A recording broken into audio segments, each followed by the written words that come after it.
Hey, what's up, everybody? Chicago Gooner here, bringing you another Arsenal talk. In this Arsenal talk, I'll just be covering the Dortmund game, or the lack thereof of any type of effort that was put in by Arsenal.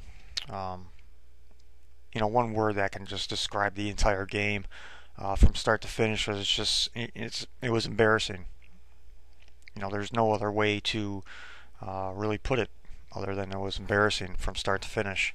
Uh, Dortmund dominated the game from start to finish. I mean, they went after us. I mean, they didn't even have their best players on the pitch, and we got dominated, which is so concerning if you're an Arsenal fan watching Arsenal today. And you know, we're lucky if we didn't lose by 5-0, 6-0 again. Having a repeat of Liverpool or Chelsea, having a repeat of those games. It could have been those games because if the Dortmund players put even half their shots on target that they missed, it could have been 5 or 6-0. And let's talk about the man of the hour, Mikel Arteta. He should never be allowed to play another game, an important game at least, for Arsenal. I mean, that's our captain right there, supposedly. Okay. Other than maybe like a League One Cup game, early rounds of the FA Cup, maybe we're playing against a team that's going to possibly get regulated. That's the only games that he should be playing in. That's it. He's a squad player. That's it. We got him back in the 11 and 12 season. 11 and 12, 12 and 13, 13 and 14. 3 seasons he's been playing at that position. He should have that position locked down, that he knows what to do, knows his role. But he still hasn't. Still making the same exact mistakes every single time. Pressing too high up the pitch, out of position. And to even trip those, he doesn't have any pace whatsoever. That first goal was on him.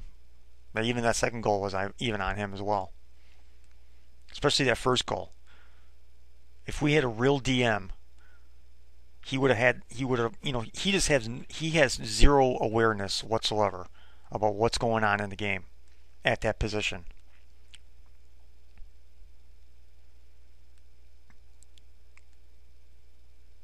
And here,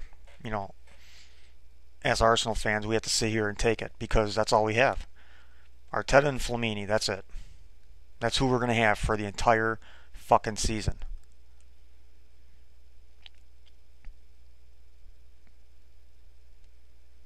You could watch that entire game and you can even watch it back, and you can probably count on one hand of how many times Mikel Arteta was within 5 yards of the back line.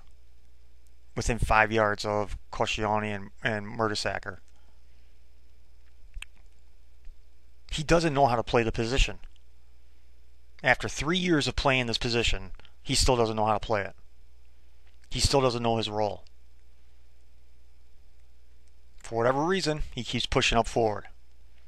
Getting too high up the pitch. Trying to make a challenge on someone. Opening up the middle of the field wide open. And that's what happened. That's what happened in the Mobley goal. That's what happened in the Abani goal. And it's ridiculous. And like I said, we're lucky we didn't lose 5-0, 6-0 again. Of course, who was our DM for those 2 games in Liverpool and Chelsea? Mikel Arteta.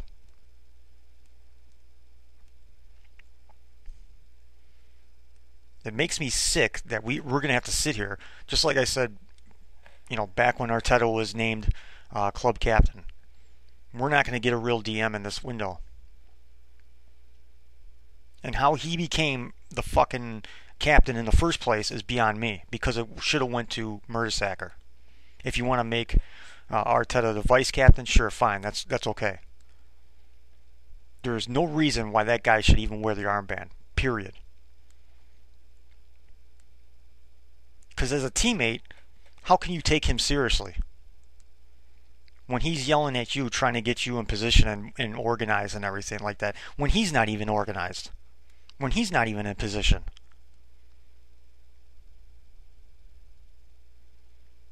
And of course, who do we have to think that we didn't get a real DM in the window? Arsene Wenger, Ivan Gazidis, and Dick Law. Thank you very much. Because the second that happened, the second that the window shut and we didn't get a real DM, we lost the league. Period. We lost any chance of going forward in the Champions League. Because you can look at all those top teams. They all have a real DM. You can look at all the teams that have won the Premier League over the last 15, 20 years. All have a real DM. When we won the league back in the late 90s, early 2000s, who do we have? Patrick Vieira, Gilberto Silva. Those two guys had that shit on lockdown. They knew the role. They knew what they had to do.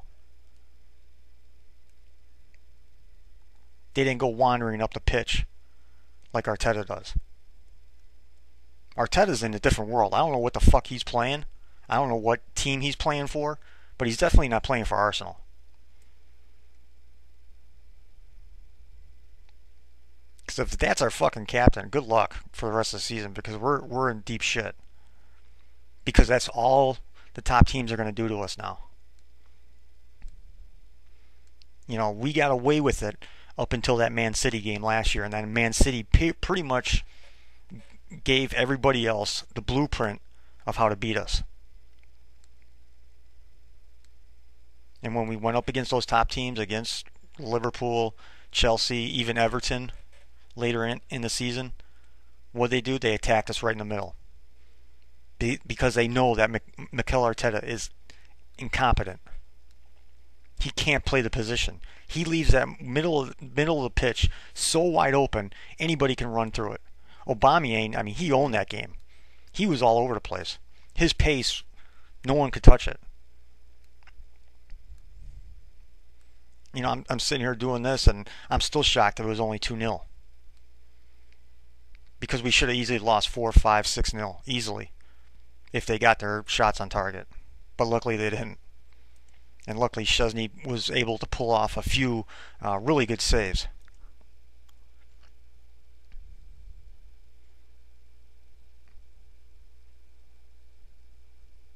You know, it's just absolutely ridiculous that we're going to have to suffer through another season of Mikel Arteta as our DM. And then sprinkling in Flamini whenever. And that's our captain.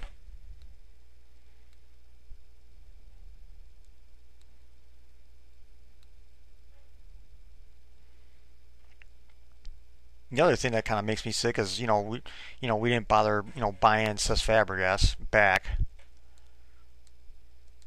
I'd rather see Cesc there. I mean, he probably would have took one for the team and played there. I guarantee he would have played he'd played a hell of a lot better than fucking Arteta. Because that's a fucking joke. So now the only chance that we basically have for any type of silverware this year is the Capital One Cup and FA Cup. That's it. Kiss the league and Champions League goodbye. Right now, by the way they're playing, we won't even make knockout stage. And chances are too, we're going to be playing in that Europa thing probably. If we're lucky. Because right now, the way we're playing, Anderlecht can probably beat us.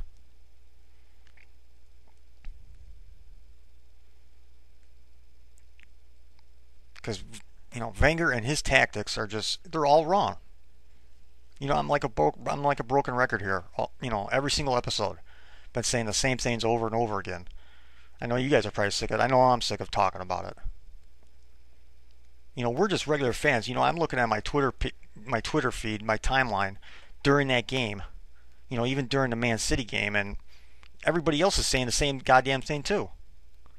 I'm even seeing retweets from people that I'm not even following saying the same damn thing too.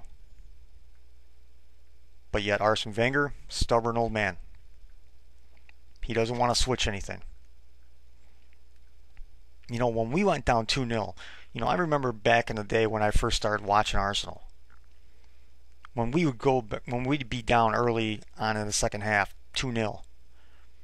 I remember Arsene Wenger bringing on another striker or another winger, another attacking threat, another goal scorer, so that maybe we can salvage something from the game. Maybe we can gain a point out of it. Maybe we can come back and at least save a little face. There was nothing from him. They threw up the white flag when he took off Ozil and Ramsey, which I was begging for because the game was over. Once Aubameyang scored that goal, that was it. That was it. Because coming out of the second half, we still didn't show any fight. We couldn't keep possession of the ball. The midfield was a joke between Jack, Ramsey, and Arteta. And Arteta, again, he was the main culprit. I mean, he was just... It was a joke. I mean, anytime that Jack tried to pass it into Ozil or Sanchez or Walcott, each player was surrounded by like 3 Dortmund players. But yet he's still trying to make that pass in. Why?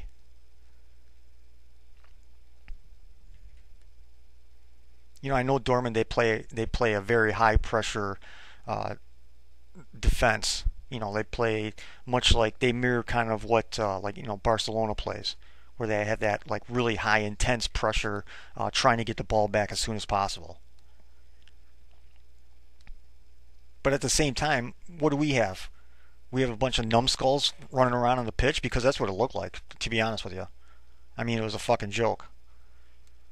Jack was doing it, Aaron was doing it, Arteta was doing it.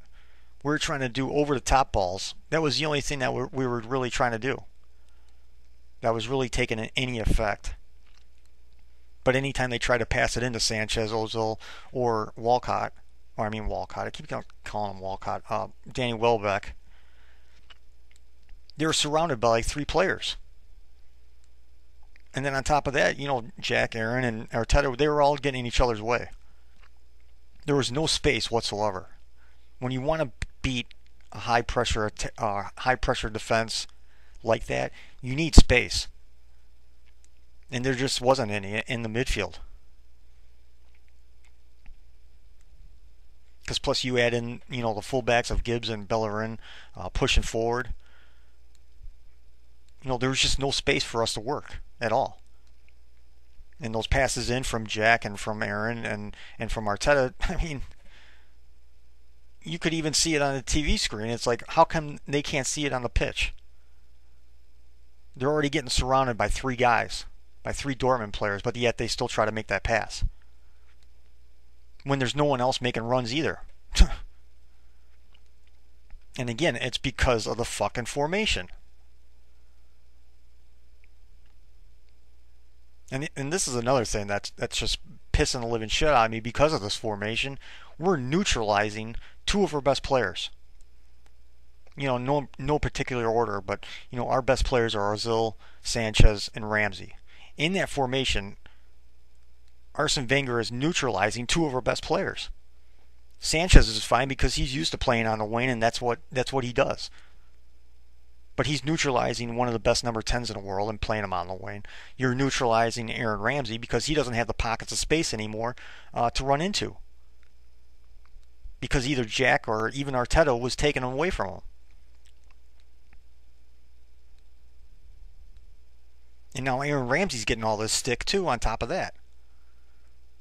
It's like, well, after the first couple of games, he hasn't been the same.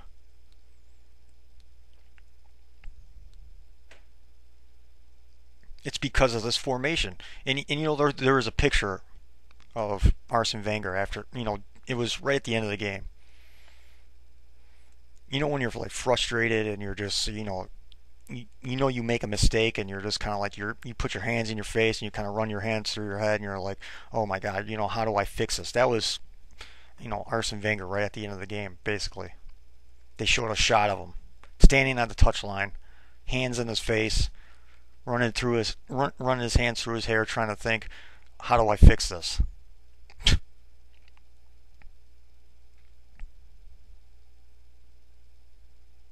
And one other gripe is, how the fuck do you play Alexis Sanchez for all 90 minutes? Why?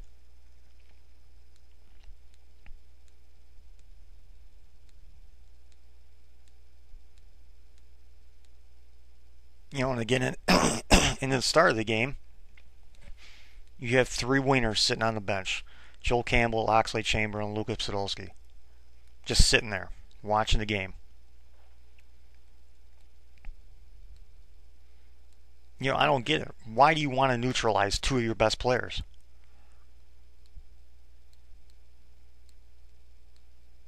Because all preseason we played the 4-2-3-1. We didn't play the 4-3-3 once in preseason.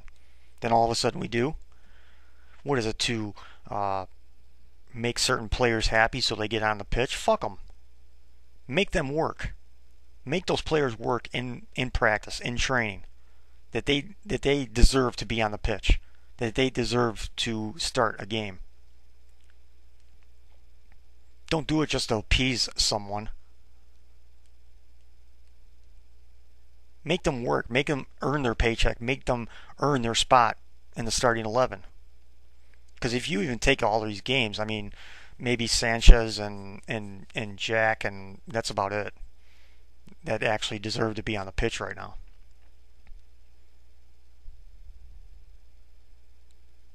But again, going back, why do you want to neutralize two of your best players? Even two of your best players from last year. Why? Because we're waiting for Theo Walcott to come back?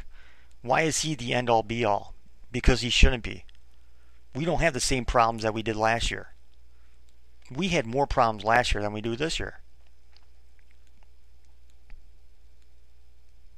Almost at this time last year, all of our wingers were hurt. We didn't have one single winger, but yet we still played the 4-2-3-1. Sanchez, Ozil was in his number 10 role. Aaron Ramsey was in his CM role, finding those pockets of space, scoring goals left and right.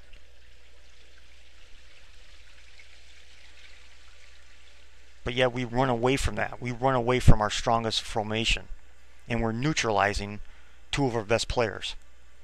One who's a world-class player in Mesut Ozil, one of the best number 10s in the world, and an up-and-coming world-class player at the CM spot in Aaron Ramsey. But yet Arsene Wenger is neutralizing their talents, not getting the most out of their talents.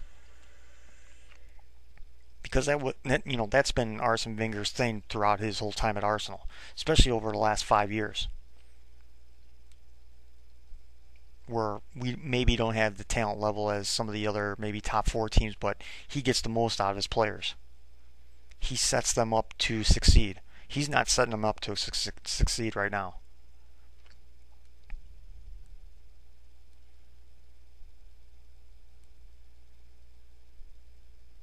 And I said this to one of my friends too that I was talking to, like after the game. I was like, you know what? I wouldn't be surprised by January or even next summer if we keep playing this formation, if we keep playing Ozil on the left side or even on the wings, period.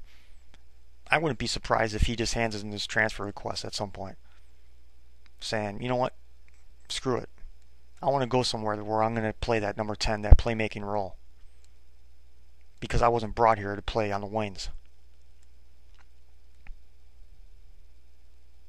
Ozil, he just reached his prime right now. He's 25 years old, and you're wasting the talent. You're wasting Aaron Ramsey's talent by cluttering the midfield, and you're wasting this team completely by playing Mikel Arteta as your DM.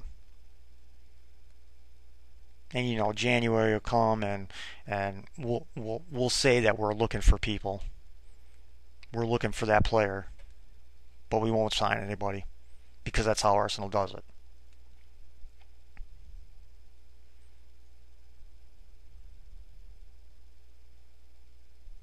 It's a fucking joke. It really is. Having to deal with this crap over and over and over again.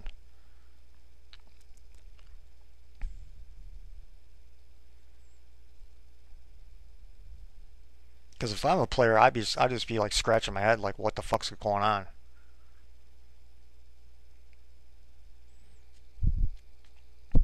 Because I don't know if I can really even say anything bad about like our front line as far as like Ozil and Sanchez and Welbeck. I don't know if I can really say anything bad about them because they didn't have the service. They didn't have the opportunities that they should have. One of our best opportunities was um, Ozil did a nice over the top pass to Sanchez, and supposedly he was offsides, but he wasn't. The referee again, the side judges fucked us again on that, where he was in on goal and they called him offsides. The set piece was he was clearly offsides, but that was like one of our best chances. And of course the Welbeck, uh, where he didn't just miss, but he missed it by a good like foot or two, maybe a complete yard that he had a chance to, but the goalkeeper pretty much closed down his angle at least, as much as he possibly could. But from start to finish, it was unwatchable.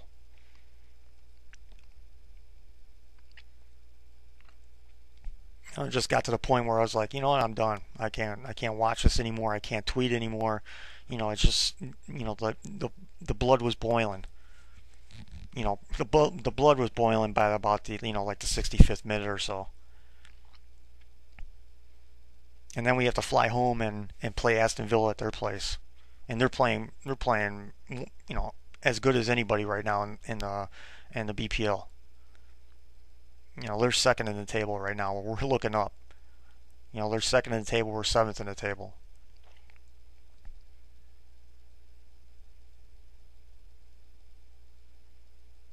I think even the most stronger supporters of Arsene Wenger, they can't really say much anymore. They can't really say much at all, especially after this poor start. It's classic Arsenal over the last few years.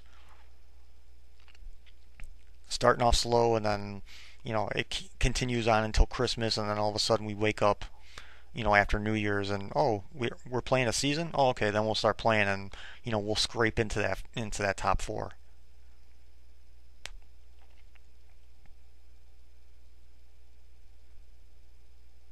People are saying after the FA Cup win, after winning that it was gonna you know rejuvenate Arsene Wenger, that it was gonna give these players a taste of what they can possibly win in the future.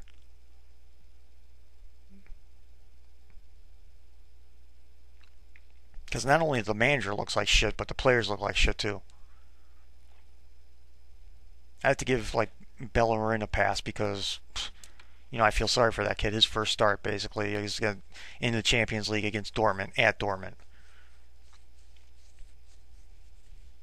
But I would like to see him get plenty of run of games because they have to, with Debussy out, with no cover for center halves at all other than Chambers.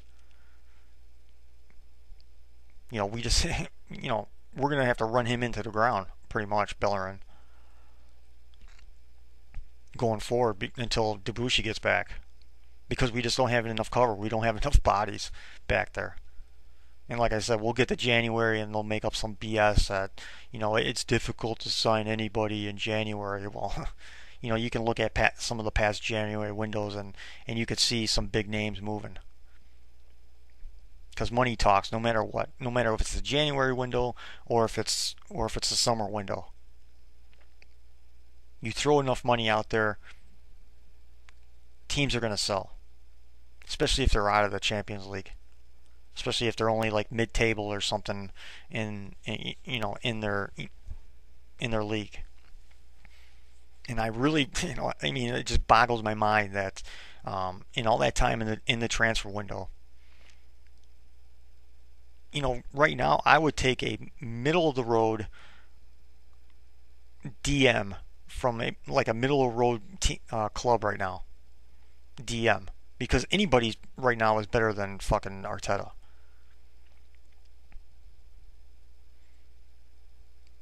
Because like I said, he should be a squad player, nothing more. He shouldn't be even coming close. He shouldn't even be on the bench in a big game anymore. Because you can look at that second half. Liverpool, Chelsea, Everton. Who was our DMs for those games? Arteta was.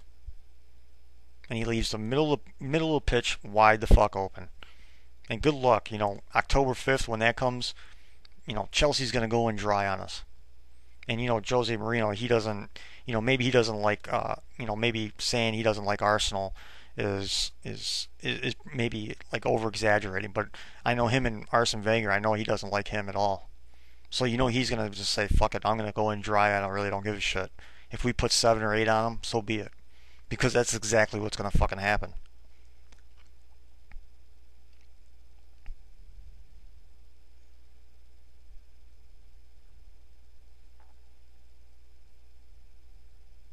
And again, it still doesn't make any sense. Well, we're waiting for Theo Walcott to come back. Fuck that. Does Oxlade-Chamberlain all of a sudden suck? Does Joel Campbell all of a sudden suck? And that's another name of how he's not getting any type of run of games, because if you go back to that Everton game, he came in and he made an immediate impact, but yet he can't get a game. Even against a Leicester City. He can't even come in as a fucking sub with his pace, with his skill, with his left foot, and not even get a single minute. It's shocking.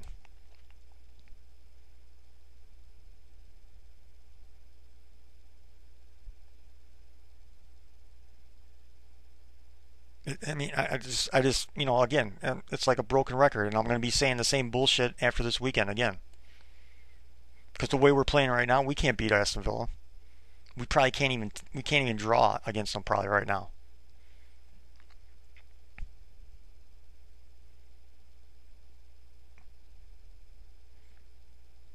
Because the last time I can remember of us playing this fucking bad is maybe like in the middle of the 12 and 13 season, like right around. Well, we had a lot of injuries. I think Drew was hurt at one time. Walcott was hurt. We had some injuries to deal with, but I mean, this is as bad as it gets. Because still people are saying, oh, it was great to get a draw against Man. No. And this is like the tip of the iceberg right here. This is these last 2 games, these were against top tier teams. We still haven't scored more than 2 goals in a fucking game. And I saw the shot statistics. 3 shots, 1 on target. That was our game today against Dortmund. 3 shots, 1 on target. That's a fucking joke.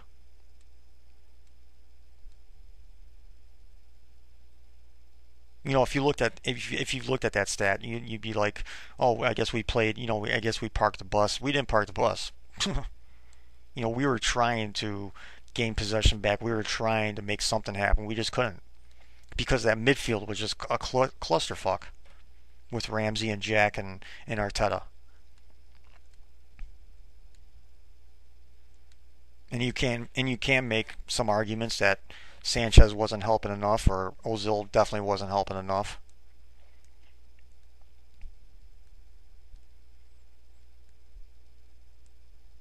Because what more could they really do? Because they had to create space so that midfield could do something, so the fullbacks could do something. But just nothing was happening. The passing was awful. Everything was just awful. Everything about it. It's like they couldn't even, everybody's first touch was horrible too.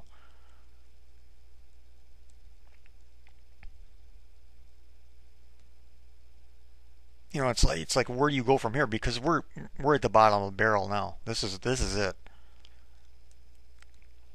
This is against one of the top teams in the world, and Borussia Dortmund, and you're running that 4-3-3 shit.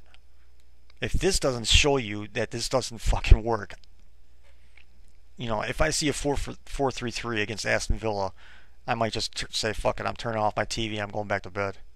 Because it's not worth my time to fucking sit there and watch that crap.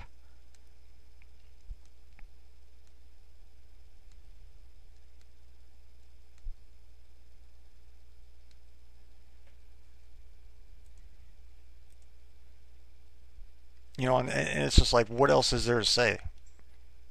Because all that Arsene Wenger's doing is he's being stubborn, kind of like what most men are sometimes. They try to hammer it and hammer it, trying to fit that square into a round peg. They're just trying to hammer it. Oh, it's gonna fit. It's definitely gonna fit. This is the same thing. Oh, this 4-3-3 is gonna work. It's gonna work. It's gonna work. But we're just waiting until Theo Walcott comes back, and then we can run the 4-2-3-1. Fucking ridiculous. And Arsene Wenger saying we have to be patient about stuff. Are you fucking kidding me?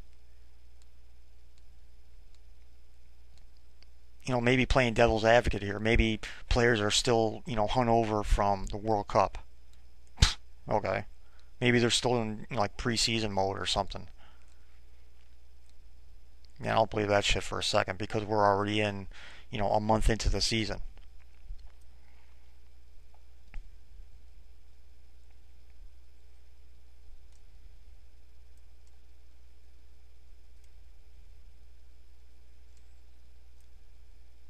And we can sit here and give all the stick in the world to these players, but if they're not set up to succeed, whose fault is that?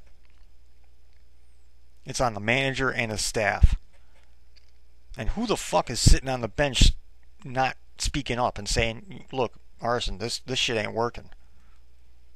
Steve Bold, who is quote unquote the heir apparent to when Arsene Wenger steps down. I don't want him there. In my little dream world, I'm hoping for Dennis Bergkamp or Thierry Henry to join Arsene's staff at some point.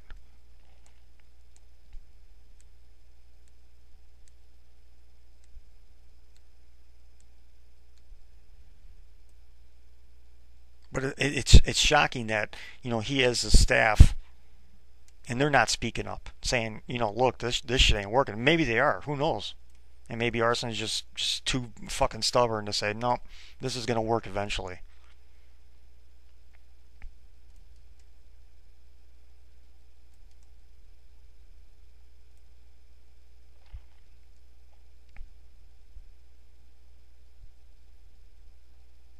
But anyway, enough of the bitching and moaning for the umpteenth time. I want to have an Arsenal talk where I'm happy and I'm talking about the great things that we've done on the pitch during the game. I want to talk about when we run the right formation. Giving praise to players because I haven't done too much of it so far this season. I don't think anybody has. But again, if you have any comments, questions, whatever, I'll try to get back to them. And again, you want to vent or you have anything to add that maybe I missed out on or something, go ahead, write them in the comments. And hopefully, hopefully, Arsene wakes up on Saturday when we play Aston Villa and says, you know what, I'm going to play this certain formation instead, our strongest formation that gives us the best chance to win, the best chance to score goals. But he's just not doing that right now. He's off in a fucking loony bin. He's still in Brazil on the beach, laying out in the fucking sand,